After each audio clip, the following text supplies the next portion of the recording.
अरे और भंगिया सब जान ले हो।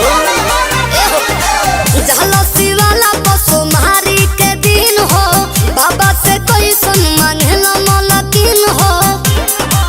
कि बोलो तवना महल के महारानी चाहिए, ढारे वाली गंगा जी के पानी चाहिए, जान महाकाल के दीवानी चाहिए।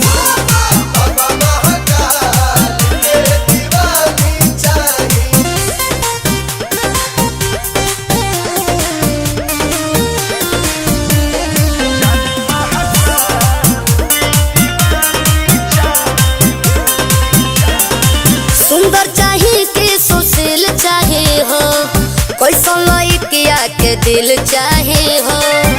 बोलो तो सुना, एगो हमारा पमरे दूजे भोलेनाथ पे, हमार नाम लिखवले होके दाया हाथ पे।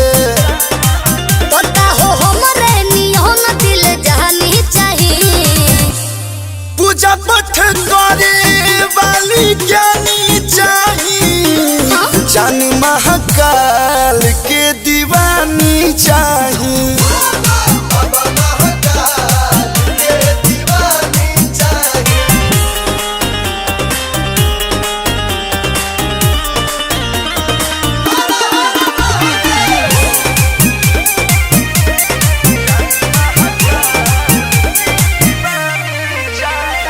सावन में भाग मोर जाग जाए हो, तोरा से जोड़ी हम लाग जाए हो।